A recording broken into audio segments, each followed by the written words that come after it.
my pleasure to introduce Dr. Shea Brown today. Dr. Brown is the founder and CEO of BABL AI, a research consultancy that focuses on ethical use of AI and machine learning algorithm.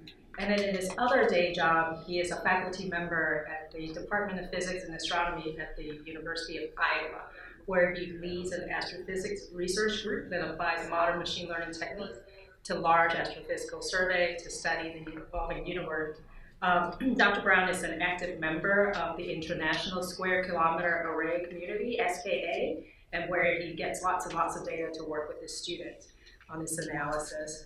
And one fun fact about Shea is that before he became an astrophysicist, he was a lumberjack, so if you need to buy a new chainsaw, he will have the recommendation. Yeah. Welcome. All right, thank you very much. I do miss being a lumberjack sometimes, especially the long days in the classroom. All right, well, thank you so much for having me here. This is a pleasure, and it's a wonderful campus, and it's nice to meet everybody and to hear the exciting things that you're doing. So this is a tech talk, and so I will be talking about technical issues, although it's going to start very broad, and I'll start zooming in towards the end. So those who want to take a nap can wait until later.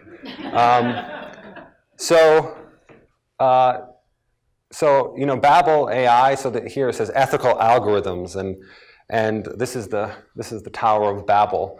What I'm going to be talking about today is a really specific thing, exploring cultural bias in natural language processing, and I'm really going to be exploring because this to cover this field.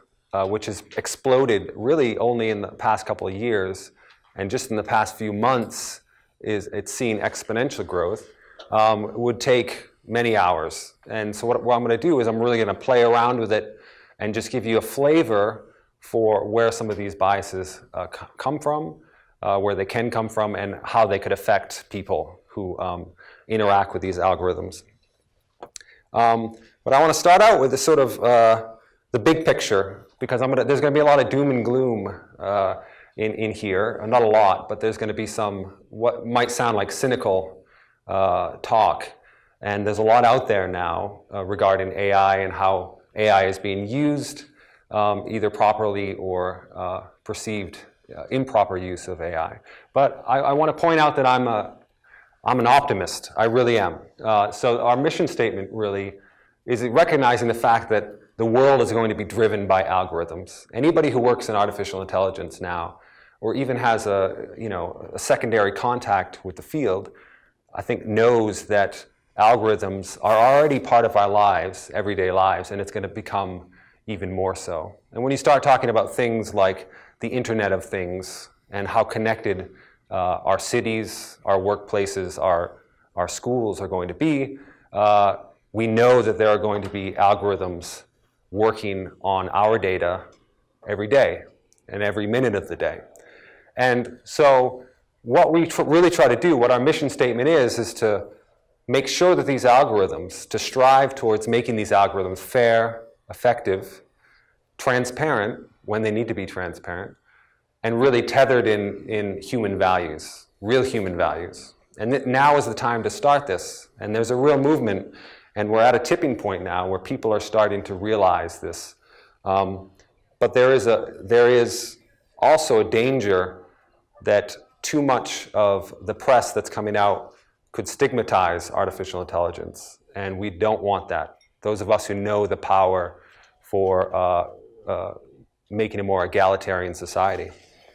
And so our vision, this is what we want. This is what I think all of us want, this picture of a future where everything is connected. We can find the right solutions quickly for problems.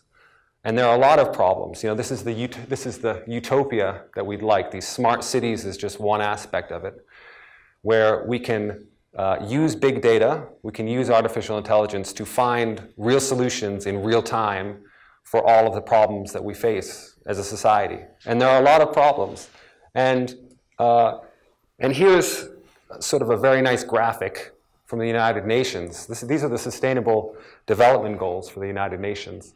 And this, you know, when I saw this, this was a real turning point for me. I sort of found my own mission, what I care about, because I realized that for all of these, every single one of these goals, and a lot of which ACT really is contributing to solutions and working towards these goals, all of these can benefit from AI, okay? All of them can. And the question is, can we do this in a timely manner, you know, fast enough that we can actually have an impact for our kids? And there are also a lot of goals here where AI can be very, very destructive if used incorrectly. And so we also want to strive that we do this carefully and that we understand the implications for when we deploy these algorithms and when we use data that is important to people. So there's an alternate vision of a dystopia, and I think a lot of what the media currently is focusing on is the possible dystopia that could result. And this is just an image of an AI startup in China right now working on facial recognitions. And I'm not going to pick on China here because this is happening in the US, this is happening all around the world. It's just that you know, it's facilitated by the infrastructure in China to make this transition a lot faster than it's going to happen in the United States. And there's lots of possible implications for this ability to track people in real time. You know, this is an image of facial recognition being used to out jaywalkers in public. And, you know, not just outing them, but outing their ID, you know, who this person actually is. You know, we do this in America. You go to Iowa City Press Citizen and you have the mugshots of people who, you know, haven't been convicted of any crimes, right? They've been arrested and accused of a crime, but their faces are there. And so this idea of a social credit score, which is being bounced around and even implemented in some places in China, where you can actually get scored. You know, if you don't pay your loans, you have this social credit score where essentially you start with a certain number of points, and points get taken away if you are late on your rent, or you don't pay your loans, or you jaywalk. And the score, and if you do nice things, the score goes up. And this is already affecting people. A score that's very much like this, it hasn't been automated to scale, but a score very much like this is already affecting people. They're not getting loans that they might get because there's so much surveillance and there's so much information being kept. And that information gets compiled in ways that nobody has access to. And this is the dystopia that I also don't want to see happen. I'm an optimist. I want the utopia. And so we're at a tipping point now where the technology is moving fast enough that we have to worry about this. And this slide, nobody's going to be able to see. There's too much here, okay?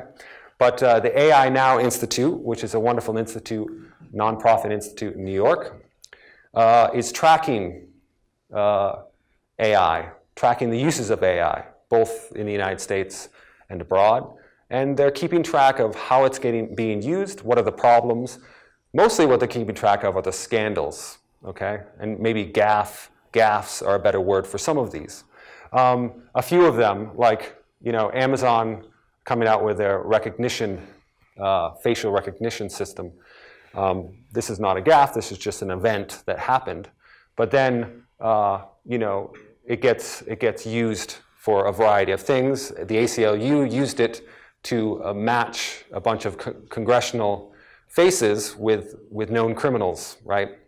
Now, of course, the way it worked is that people who work with machine learning know that they set the threshold to something like 85% accuracy before they can do this, okay? But that doesn't necessarily come through.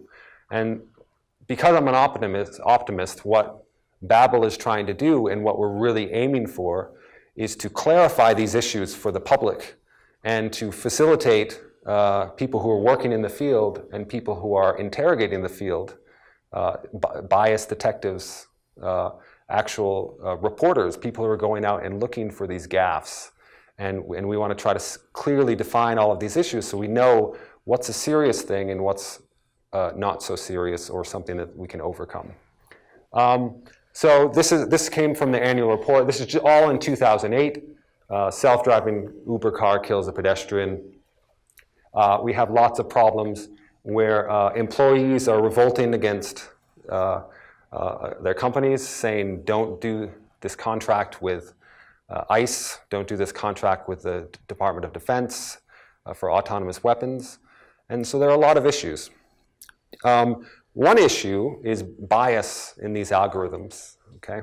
And so most of what we saw there was misuse of the algorithms. It's not about the algorithms themselves. The algorithms probably work fine, but they were being misused. So what about actual problems with the algorithms? So how much damage could that really do?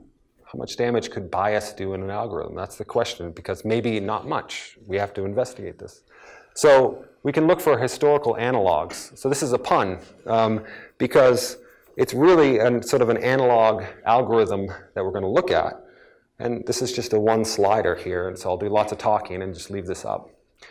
But the Federal Housing Authority had an algorithm in the 1930s. And it was a real algorithm. It's actually not analog. It was digital. There was a rubric, and it's very much the kind of thing that ACT would be familiar with. You know, you have a rubric. Somebody comes in. They want a loan. We want to figure out whether the FHA should insure this loan. It should be accepted. And so they have an algorithm where you will score both the property and the people, the borrower, and they have a rubric. And it turns out that a lot of what they had in this rubric was biased against, well, by proxy, mostly poor African Americans in urban areas. And a lot of it didn't seem like it would be biased. It really was, these were proxies for people living in inner cities. They didn't, you know, in the face of things, it wasn't racially biased. You know, you wanted, you know, to ensure houses that had a lot of open air, a lot of open space. And so if you had an apartment block in an inner city, that was not the kind of place that FHA wanted to insure. So there were some that were actually explicit, where mixing of races in a neighborhood was a bad thing. That actually counted against it, because there could be some sort of conflict. And so developers would actually go out and into the suburbs, and they would produce segregated neighborhoods. And in fact, you even got scored higher if you had barriers, physical barriers, between neighborhoods. If it was very clear, it was difficult to get from one type of neighborhood to another. And so what were the implications of this? This was caught, by the way. I mean, it didn't last forever. Around 1948, I think they figured out that this was not constitutional, and it stopped. But unfortunately, by then, segregation had increased by 40% from 1910 to the late 1940s. And it continued to go after that. It didn't stop. And the reason was because people who were in the inner cities, they could no longer afford these very nice houses in the suburbs. And in fact, schools are more segregated now than they were, I mean, in the 1960s. Income inequality, racial income inequality is greater now than it was in the 1960s. These are things that are difficult to repair. And so the question, my motivation for studying this really is, how do we, with this sort of knowledge, what kind of foresight can we have for how we deploy these sorts of algorithms that may contain bias that we don't detect? How can we predict what might happen and try to keep it from happening? Because it's very difficult, even after it's been stopped, to go back and fix what we've done. So again, I said there was going to be some doom and gloom, but I'm an optimist here, so bear with me. So this is happening a lot. This is just a recent article. Amazon scrapped secret AI recruiting tool that showed bias against women. And so I'm going to show you exactly sort of where this bias, this type of bias comes from in natural language processing. But you know, this was reported just recently by Reuters. And The problem is this is a gaffe, right? It's more than a gaffe. This is a real scandal. But it's really only a gaffe in the sense that Amazon didn't actually use this algorithm to really make decisions about hiring people. Or at least this is what they say. And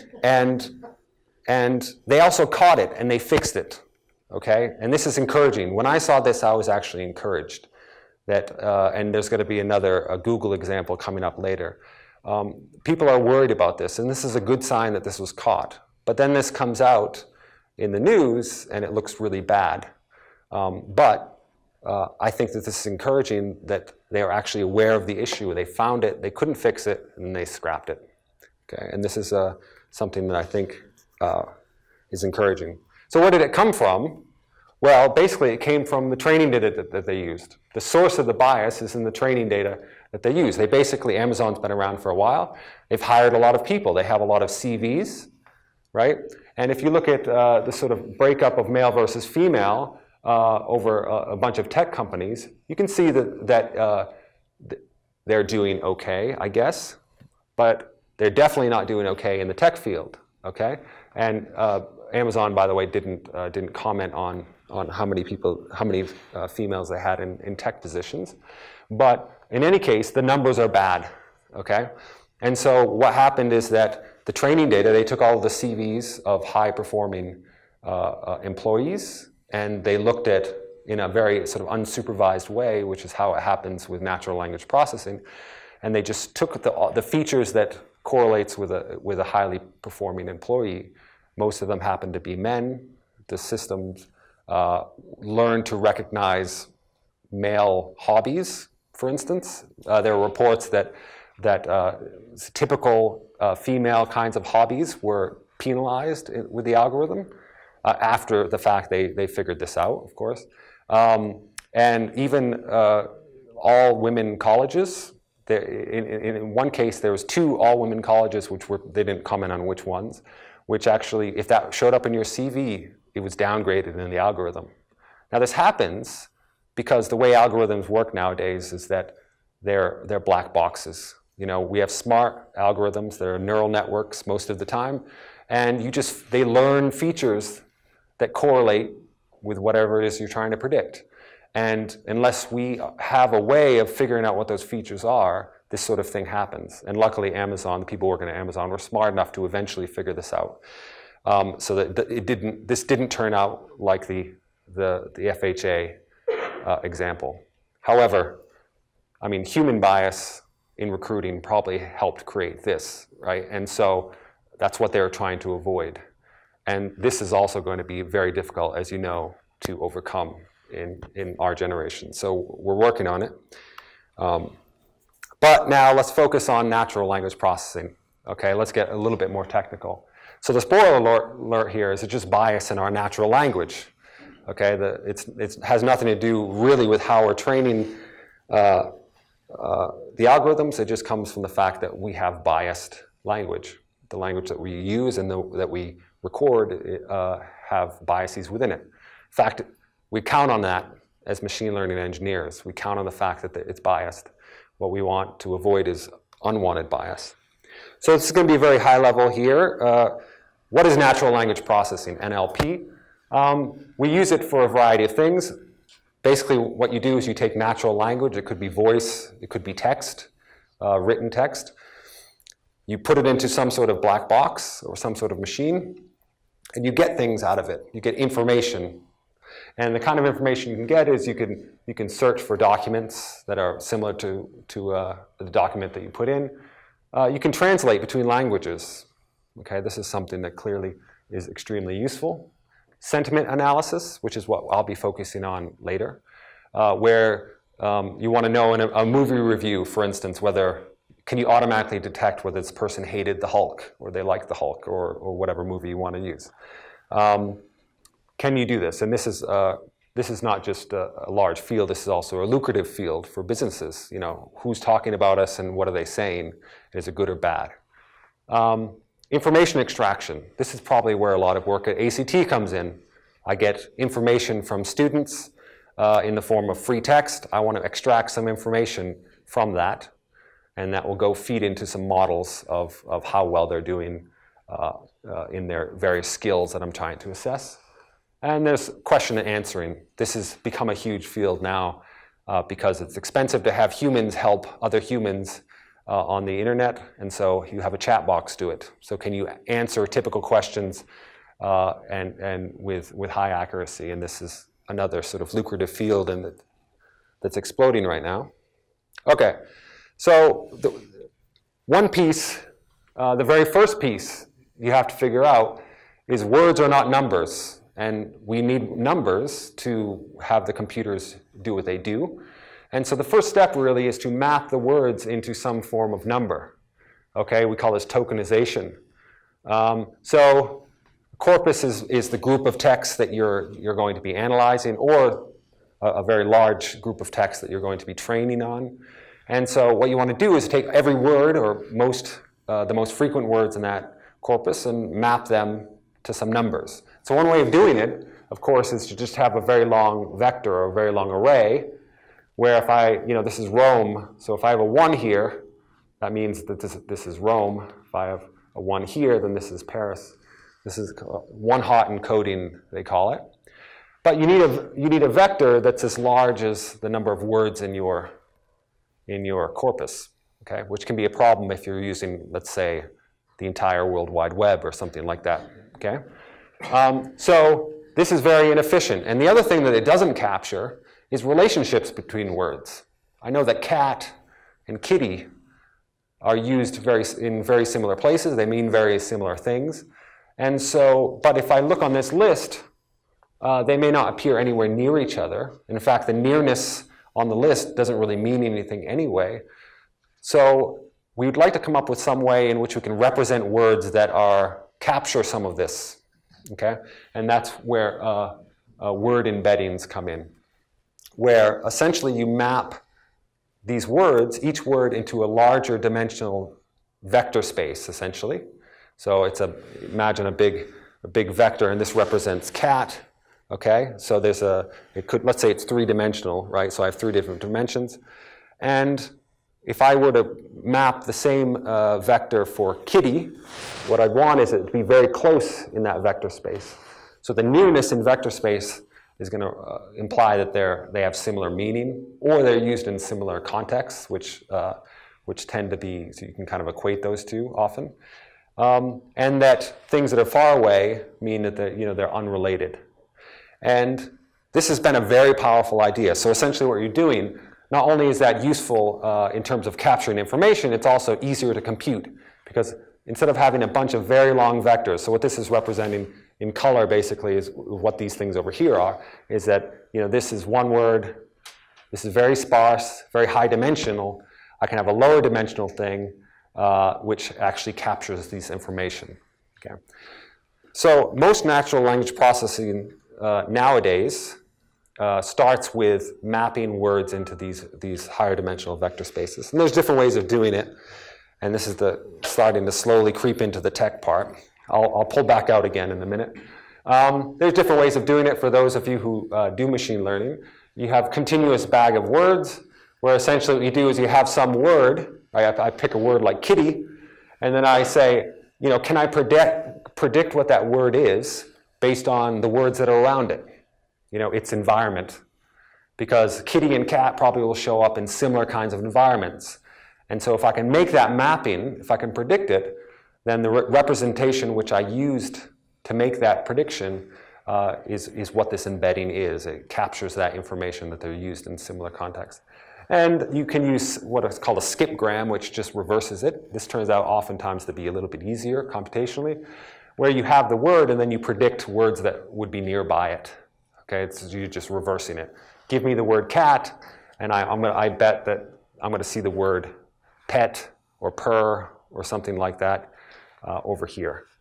And what you do is you just take lots and lots of data, and you basically produce these embeddings.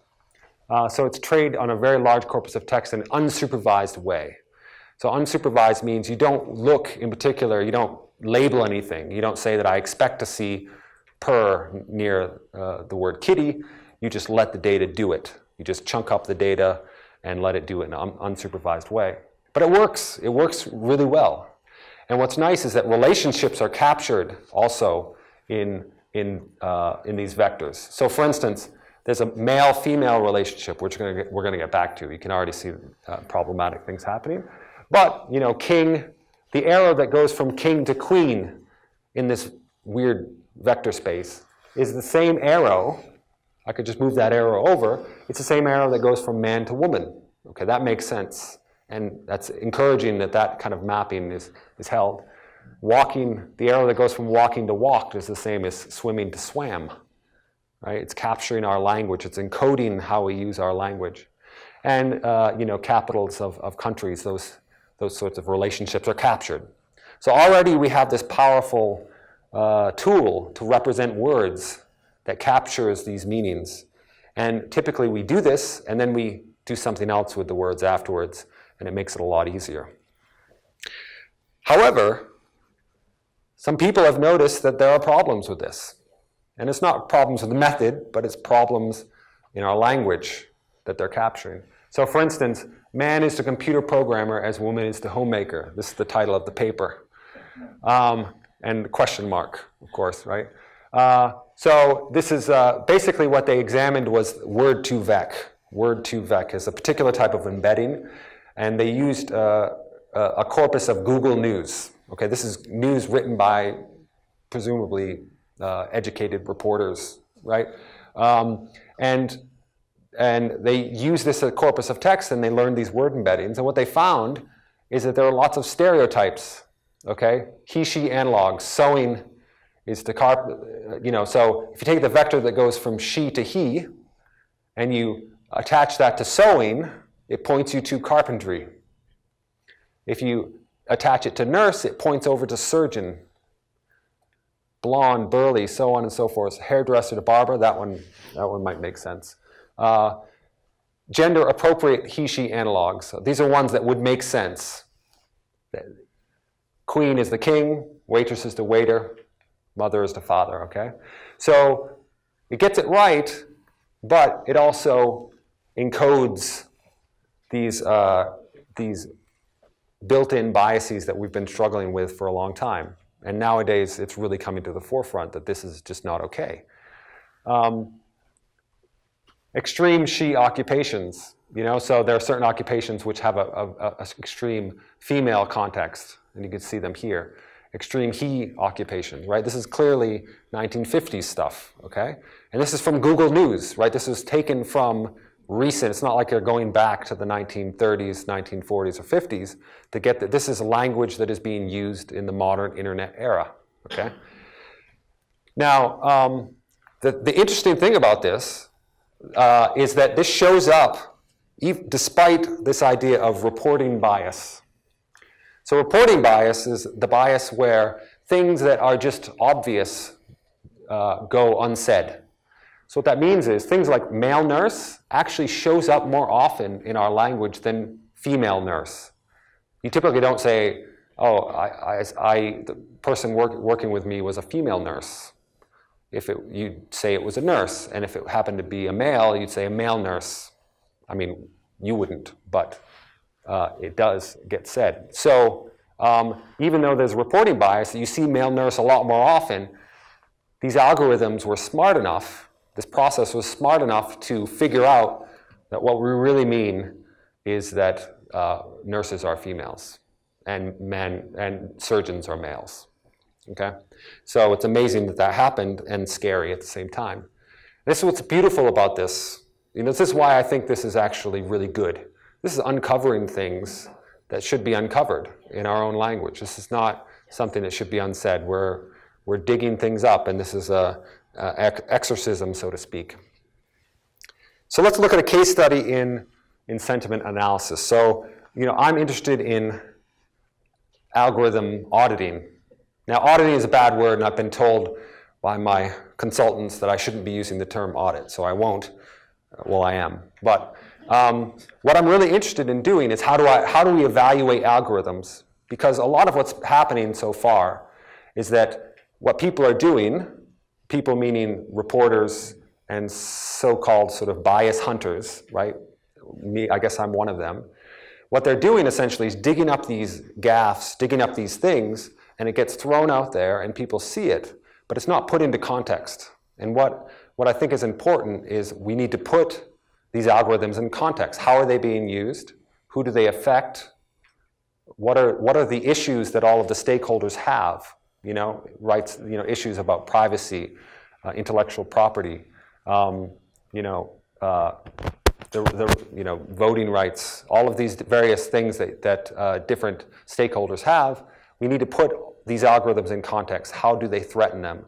And so when we analyze it, it has to be balanced. And so, which is why I'm interested in coming up with a framework where we can actually do this. I'm not going to go through that framework now because that's not what we're talking about. But what I'm going to talk about came as a result of a case study that we're doing. So in our company, what we do is we're working on our method for analyzing algorithms. And we have a framework which is centered around sort of 3 pillars of a good algorithm, I think. Transparency, effectiveness, and fairness. Okay? And there are subcategories here, and I'll show you in a second what they are. And so we've been posing various case studies based on people that we, you know, companies that we've talked with and various groups.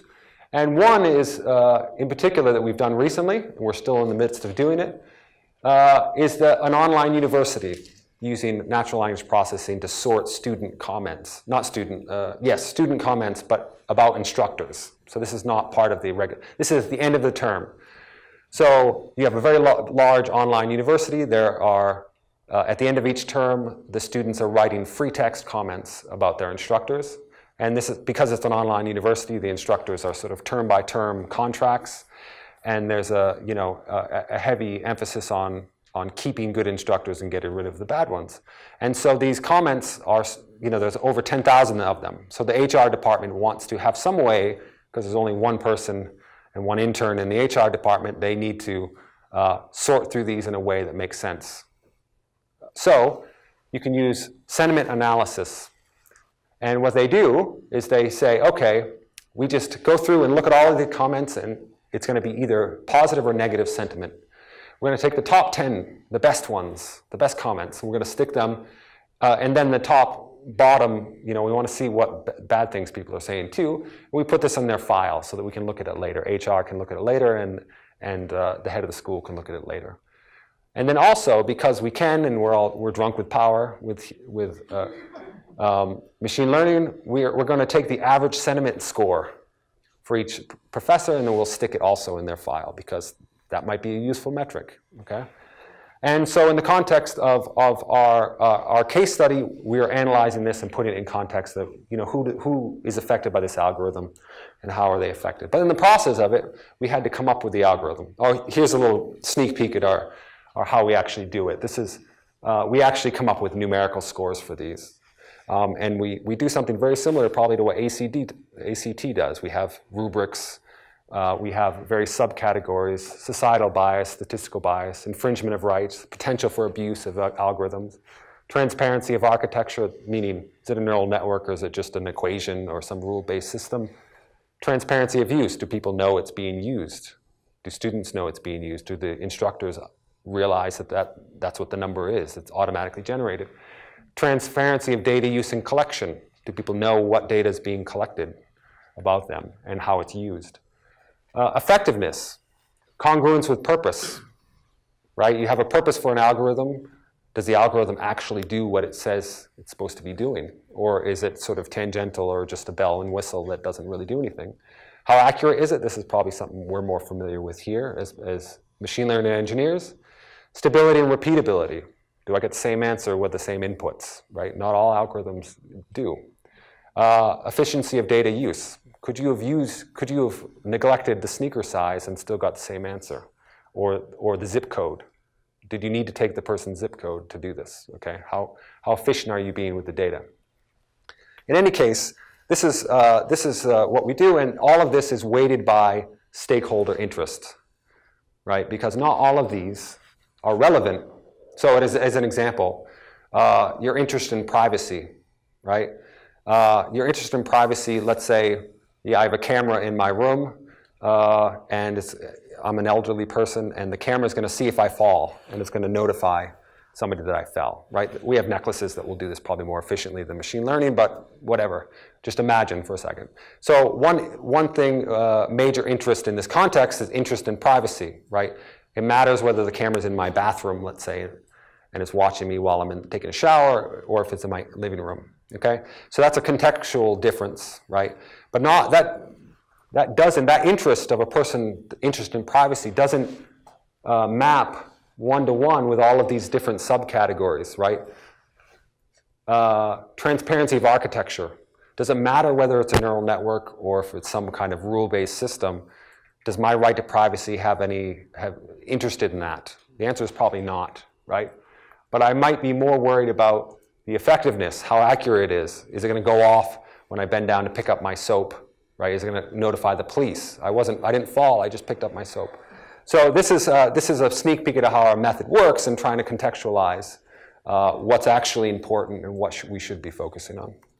But in the process, for this case study, we actually had to make our own algorithm in order to do this. And so we used a neural network, okay? So the way it worked basically is we had pre-trained word embeddings. In this case, we used what's called the glove word embeddings, and you can see the link there. And unlike the one that the word Tvec, which used the Google News, this network, these word embeddings were trained on the web, the Common Crawl. They took data from the web and made these word embeddings. And then we used a gold standard sentiment lexicon. So what that means is somebody went and then the reference is there, said these are good words. These are words that are positive sentiment, strong, good, nice. And these are ones that show negative sentiment. Okay, and so they come up with this lexicon. And essentially what we did is we trained a network, a very basic network, to detect from the embedding, can I predict a good word versus a bad word? That was our training data. And so then when for the sentiment analysis, what we essentially did is we have a sentence here, and we take the word embeddings for each word, we average them, and then we run it through that network, okay? And what we get out at the end is a sentiment score that says, was this positive or negative sentiment? It's a very basic thing. This is a variant of what's called deep, a DAN, a deep additive network. But in any case, we wrote that, and it worked pretty well, okay? So I'm not gonna show you lots of tests here. Let's just play around with it, okay? Because I don't want people falling asleep.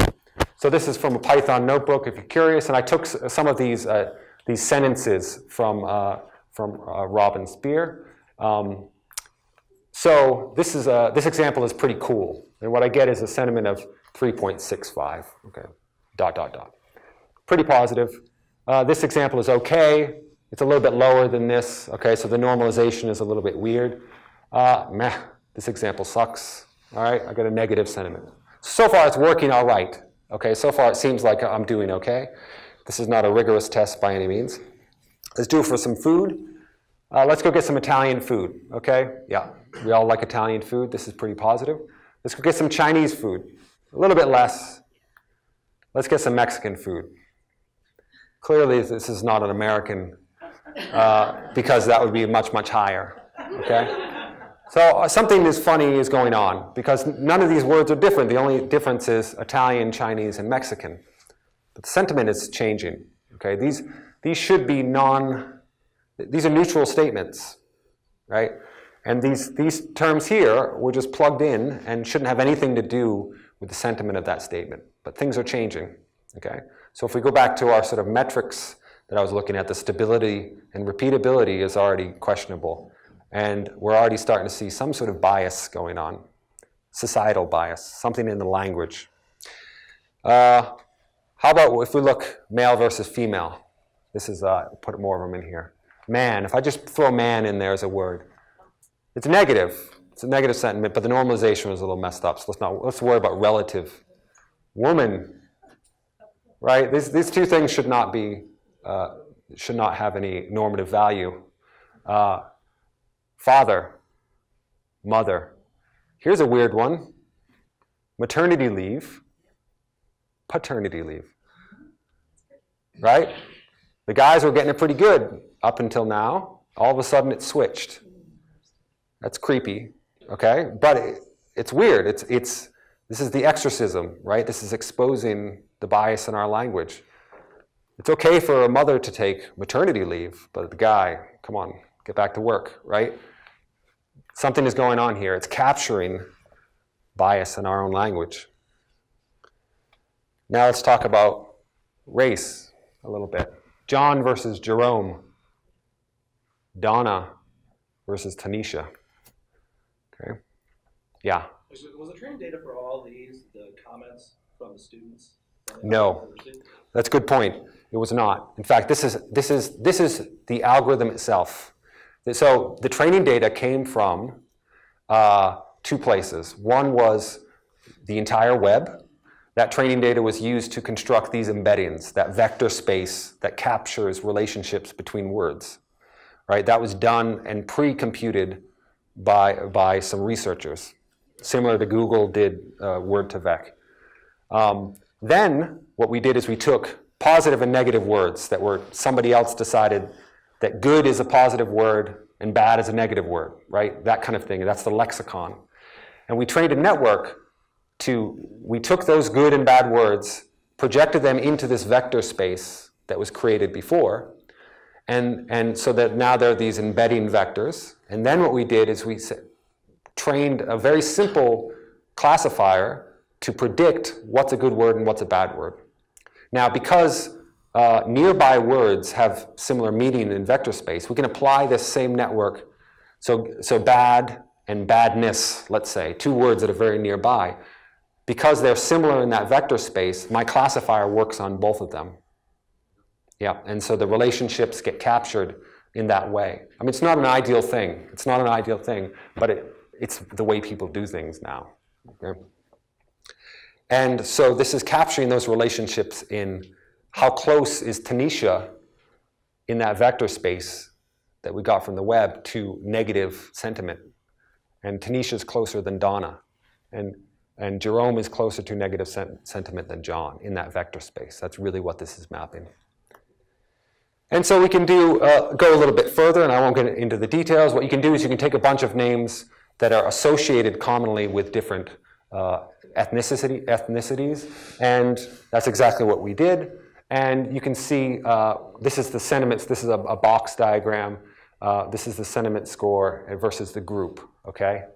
And you can see that if you include all of them, it's not so obvious that there's a lot of overlap, right? There's plenty of cases where you know, a common Hispanic name is going to be better than a typical white name. But on average, if you take them as a statistical sample, it's skewed. It's skewed. And those of you who know statistics, the F statistic is like 15 in this case. Oh, okay. Okay, so the first piece of advice for fixing this is basically use better data. In fact, it turns out there's some recent work coming out of MIT that's really, that's the primary way to do it, is fix the data, okay? Don't bad in, bad out, so to speak. And there's lots of mitigation algorithms that people are using, but this is the best one. Just don't put that crap in. So there are people who are working on having better word embeddings. So this ConceptNet have this Numberbatch word embedding where they actually looked at the bias and they've tried to mitigate for this using some standard techniques. They've tried to fix these common biases in our language. And now if you do that, here's a comparison, correlation with stereotypes. The purple is where they are. So they do very well on gender, okay? Not so well on some of these other ones, but better than some of the typical ones. The ones that we used for our case study was this glove here. Yes, it was the orange one, so it's one of the worst ones. So being a little bit unfair. So as not to be unfair, for our case study, we actually used the good one. We used the Numberbatch because we figured hopefully the vendor who created this algorithm would be smart enough to realize that this is an issue, and they would have used a better. And you can see that things do get better. Man versus woman, okay? There's still a difference. Father versus mother, right? Not as much of a difference. Maternity leave and paternity leave, okay? And if you look at the box diagram, it's smoothed out a little bit, okay? So there are ways of fixing this. There are ways of, I wouldn't say fixing this, there are ways of mitigating this. And that's really what we're striving for. So this field in general, like I said, is really exploding. And as a person whose primary job now is to keep up with the literature and the current state of the art, it's very, very difficult. And it takes an extreme feat of organization on my part to sort through all of the literature because it's coming out very quickly. A few things to keep in mind when we're talking about these issues is that there are lots of different issues to consider. So for instance, when we're talking about fairness in an algorithm, there's a difference between individual versus group fairness. Okay? Individual fairness says that we treat similar individuals the same way, okay? And so that we don't, on an individual basis, we don't discriminate. And group fairness says we want to, between groups, we want to treat them the same. So those are two different ways of looking at it. There's also worldviews, okay? There are different worldviews. And there's a lot of complexities about how these are cast, but one is that we're all equal. So what that means is, intrinsically, we are all equal, and the data that we're getting, it might be, if we're talking about metrics that we're using for how we're evaluating students, the idea for we're all equal worldview is that there is no difference intrinsically between groups, and that if we're seeing differences in the way what we're measuring, it's because the metrics that we are using are skewed. They're not mapping directly onto this space where these concepts really lie, okay? And then there's what you see is what you get, which is a little bit different. And what they're saying is that all people are not necessarily equally good at certain tasks. And so there's a higher likelihood that the metrics that we're using are actually mapping back into some real difference between the way people are, the way people perform. And depending on what worldview you have, that changes the kind of metrics that you're going to use and the way in which you interpret the data. And then if you're trying to mitigate these issues, there's the issue of, do I try to mitigate bias in the data itself? So as we're collecting data, and I have this group of data from, let's say, groups of students, and I notice that I have very few data from urban students, and I have lots of suburban data.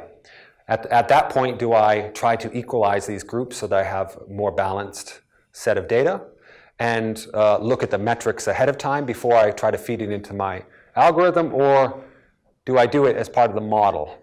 You know, when I'm modeling it, do I try to mitigate for unwanted bias in the model itself? And those are two different ways of doing it, both of which can be effective, but there's always a cost when you're trying to adjust your findings. And here's just an array, just so you get a sense of how much is going on. For metrics, these are just some of the metrics that you can use to evaluate fairness. In fact, there's around 30 or so of these. And these are just a few. You know, statistical parity difference, equal opportunity difference, disparate impact. Okay, and they're all measuring different things, and they're related to this idea of maybe group or individual fairness and what you want to actually measure. And in terms of mitigating the biases, I mean, there's a lot of machine learning engineers entering this field, and they're very smart and they're very prolific. And so they're coming up with all sorts of optimizations, pre-processing, post-processing, ways in which you can manipulate the data to get a result which is more fair, okay? And part of the issue is what is fair depends on who you are, and it also is going to depend on the context of how the algorithm is being used. And more recent work, even in the past month or so, people are also looking at what's the downstream effect of this. You know, what happens when you do this? What are the effects? So for instance, the thing that really started this was that there was ProPublica had an article and there's a recidivism algorithm, and it's used to predict whether somebody's going to reoffend after they're arrested. And it was found to be biased towards African Americans. And so there's a big piece, and this really kind of launched this whole field, which is fairness, accountability, and transparency in machine learning. And recent work has looked at it and realized that you also have to balance public safety. And there's issues if you want to optimize for public safety. It turns out that you actually don't want to have these constraining algorithms, and that overall you can optimize fairness without affecting this. You have to go back a step and actually look at the data, as opposed to actually trying to manipulate the data during the process. Okay, so how are we doing on time? Okay. So what we did is we took continue with the case study a little bit. So what we did is we took the better of the word embeddings, and there's a new what's called the equity evaluation corpus, which is a bunch of sentences which are templates, where you essentially will insert different names of different ethnicities, male versus female. It's a little bit limited at this point, but this is the state of the art, right? This just came out now, like a month ago. And so what we did is we took this and we actually applied our sentiment analysis. And so they have different emotions that are expressed in these templates, like joy. There's neutral sentences, where there's nothing there. Sadness, fear, and anger. And so this is a bar plot of our sentiment analysis for these different templates. And you can see that we're getting, in general, the right trend. Part of the problem is that what's plotted in the gray here is the standard deviation, and it's actually quite high. So even though on average the sentiment analysis is doing pretty well, or at least behaving the way we want it to, it's actually pretty unstable. So those of you who care, accuracy of 91%, precision and recall, but I won't go through those in detail. So then we looked at race and gender, and these are these are cutouts from a dashboard that what I do is I do the analysis and then I hand it off to the ethicist. And this is a dashboard where they can change things like, I only want to look at all the female and for African American, let's say, and see how the variations in that. And so these are just cutouts from that. So here's neutral sentences, European versus African American. Currently, they only have those two ethnicities in this corpus. So hopefully they'll be expanding. I mean, we're doing it ourselves, but they'll probably publish.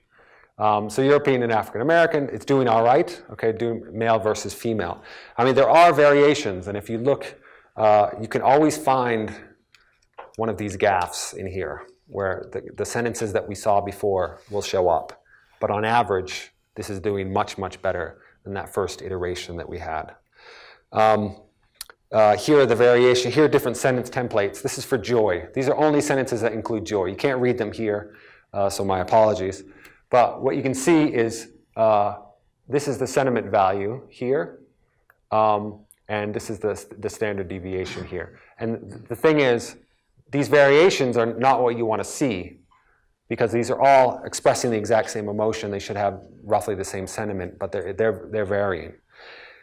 And in fact, there's another mitigation strategy, which we're reluctant to use because we're so high on deep learning at this point, is going back to good old-fashioned AI, where you're encoding rules. Okay? Can a simpler system work? And in fact, there is a simpler system called VADER, which is Valence-Aware Dictionary and Sentiment Reasoner. And it literally is the old-fashioned AI, where they have rules. They have rules that they know that if I have not in front of a word, it's going to negate it. For instance, they assign positive words and negative words. They have neutral words. And so this does much, much better, in fact. This plain old, no deep anything about this. This plain old rule-based system works much better in this case. And if you look at the bar plot here, as there should be, for all sentences that include joy, there's no variation. and the standard deviation among each one is very, very low. It works very well. But as we know, we can't encode rules for everything. So part of the work that we're trying to do at BABL in terms of research and development is how do we marry this? How do we have deep learning inputs, but built in sort of a semantic representation background, where essentially we have rules, we have relationships that we've learned, just like our brain does. We have relationships between entities that we've learned.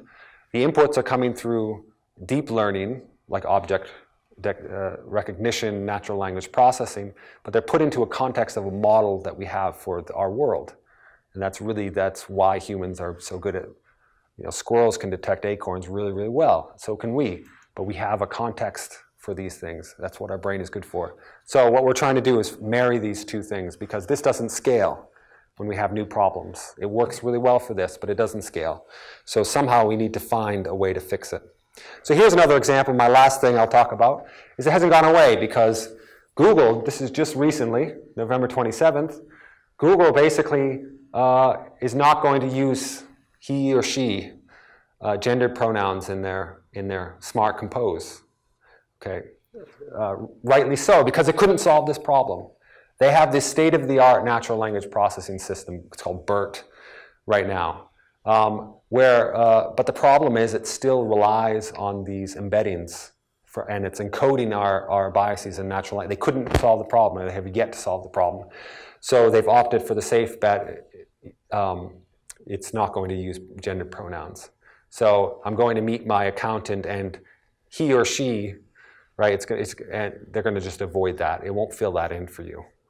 And they're worried about these gaffes. I mean, that's a problem.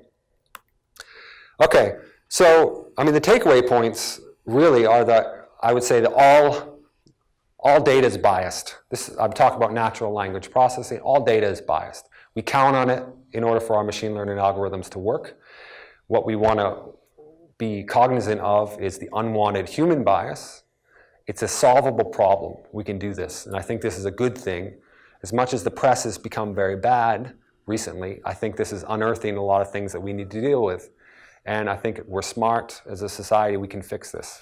So all data is bad, or has biases, is not bad. But if we focus on putting people first, right, if that's our main focus about profits or anything else, then ACT doesn't have to worry about that in the sense that you're a nonprofit organization and you've already got this mindset. But putting people first. And I think that once we start doing that, we're going to really have a hope of trying to tackle some of these really important issues and not trip along the way. All right, thank you very much. Appreciate the time.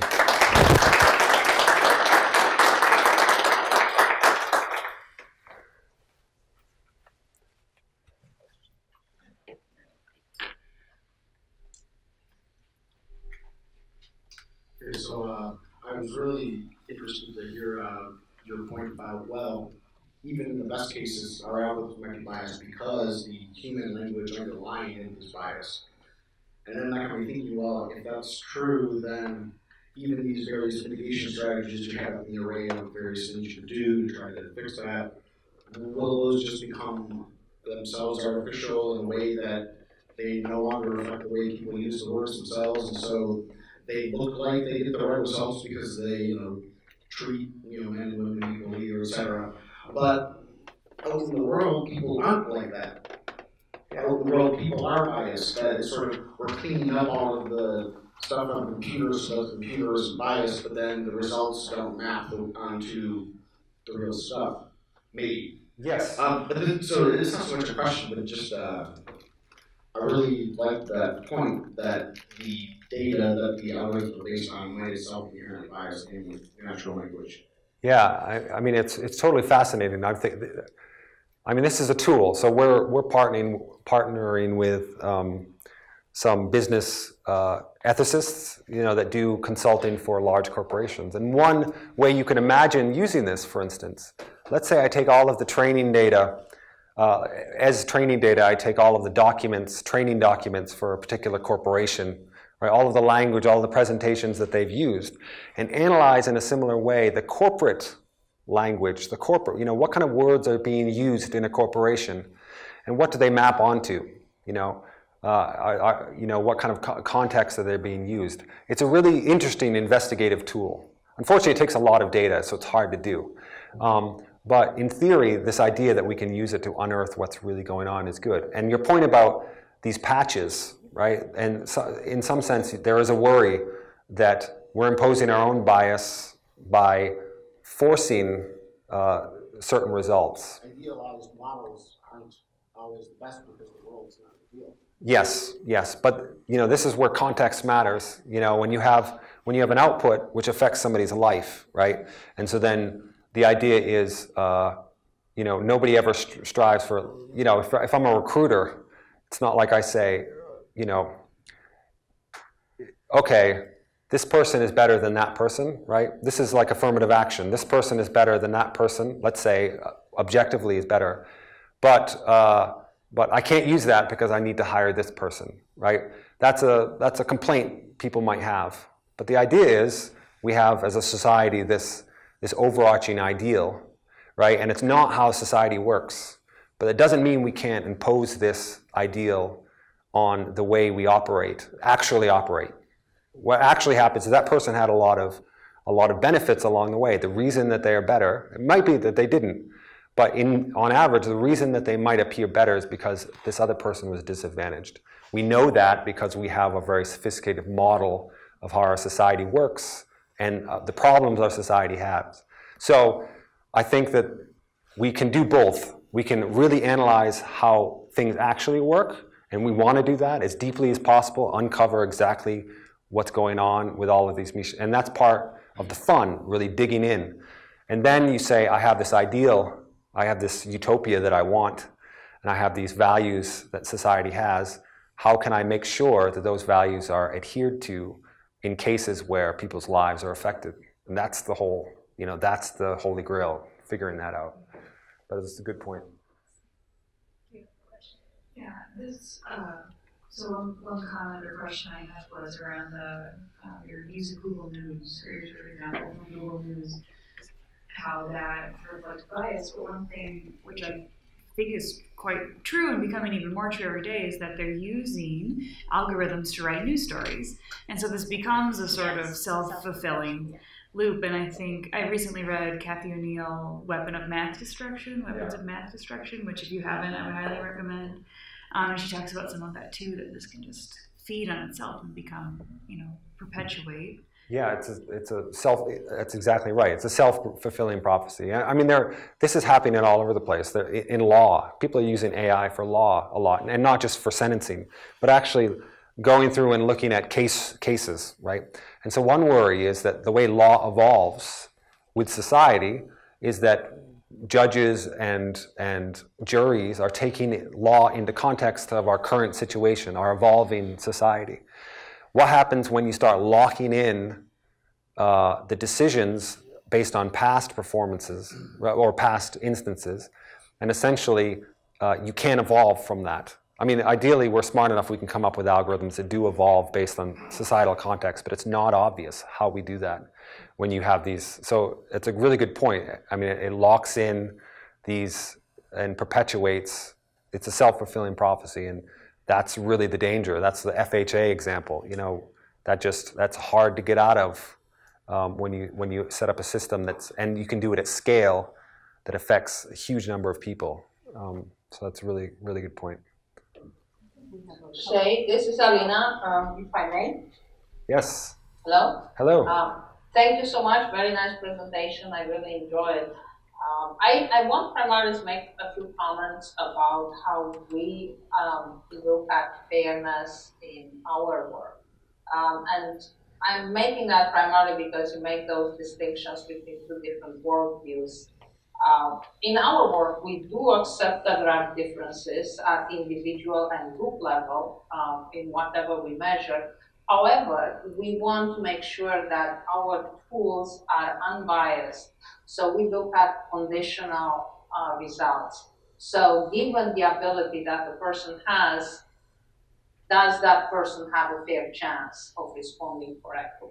So it's not that we do not accept differences, it's just that we don't want those differences to corroborate with our instruments. So that's one comment I wanted to make. The second comment I would like to make is, and I agree with you on that, it does matter what is the purpose of the algorithm and what are the consequences of the use of that algorithm, because the same tool may have different features for different purposes, and some might matter more than others. So definitely I agree with you on that. Yeah. So, but thank you. These were my two comments. Yeah, no, thank you very much. And in fact, I've read some of your papers, and I definitely I like the idea. Essentially, if I'm getting them correct, you have these constructs, right? The things that you're trying to measure, and what you are trying to avoid are factors that are independent of that construct entering into the evaluation. Is that correct? Correct. Okay. Exactly. Yeah. Thank you. So, this is Saad. Hey, Shea, can you hear me? Yes, yes. Okay. Great talk, right?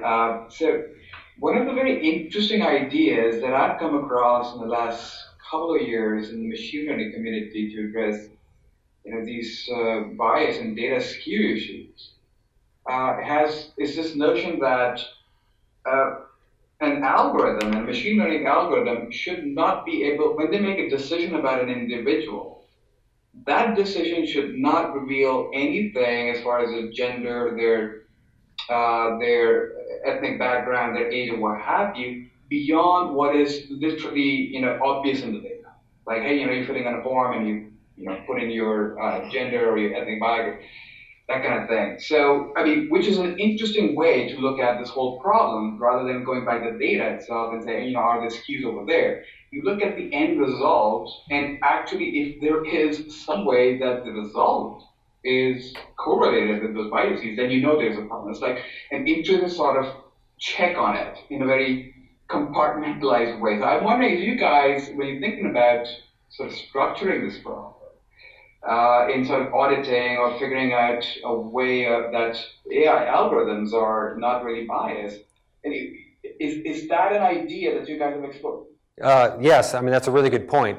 And in fact, it's one of the primary ideas. The reason being that a big problem is that these algorithms are written and are protected by intellectual property rights. So one of the primary tools that we foresee having are black box methods, where we essentially feed things in and look at the result, independent of what's going on under the hood, so to speak.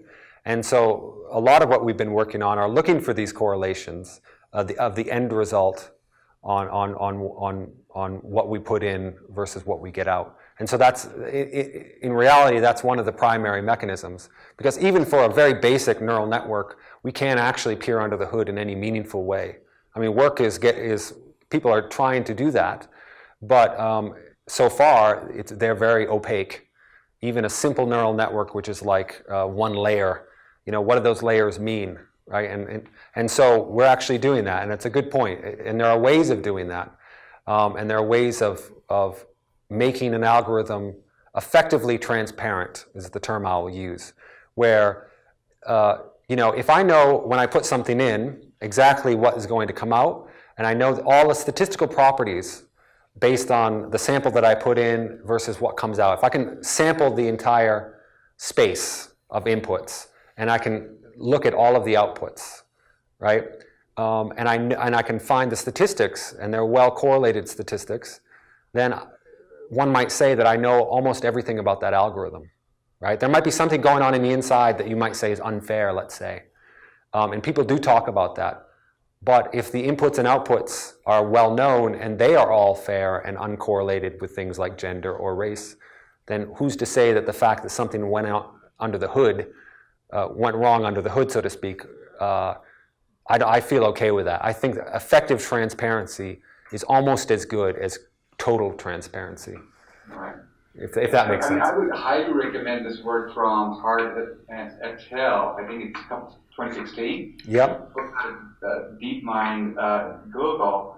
The very interesting thing about it is that it's really designed so it propagates backwards in the machine learning sort of training cycle itself. I mean, their work is around how do you make sure, as you're training and building the algorithms, that it would ultimately be that sort of a test in the end, that it's the decisions that it's making do not reveal anything about a particular individual beyond just a little data. So just something to add to, as you explored, very interesting thought. Thank you. Yeah, thank you. That's. I have one last question. Yeah. Do you think that there is an ethical argument made based on the state of the art that people that are subject to the algorithms, like me, for example, where I'm taking a test and it's rated or whatever, that I should be able to opt out?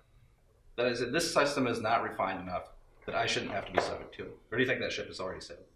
I have a feeling it's probably already sailed. I mean, in the context of, if you're talking about an Can you repeat the question, please? Oh, yeah, I'm sorry. Here. So the question was, should there be the possibility for the subject, let's say in a testing scenario, to opt out of some automated testing? And or hiring candidate. Or, yeah. Well, I mean, Europe now has the General Data Protection Regulation, which allows people to opt out of a lot of things online, including having their data saved. They have the ability to go in and edit what's being kept and make revisions and things. There are some cases, like in the cases of testing, for instance, which I think that probably would be really problematic in the sense that then, the whole idea is that it's uniformly applied to everybody. And then if you start having opting out of that, that takes away the power of that. But there are a lot of scenarios, I think, where you can have this ability to opt out. There has to be some empowerment for the person who's subject to the algorithm. And so there needs to be space for that, especially when your life is going to be changed by the outcome of this algorithm. You should have some recourse for either challenging it or opting out of it. And it's going to be a case-by-case basis, I think. It's going to be a hard problem because it's going to be all over the place, that we're going to be assessed or rated in this way. And so in certain cases, it's really going to matter. In other cases, we could probably be able to opt out.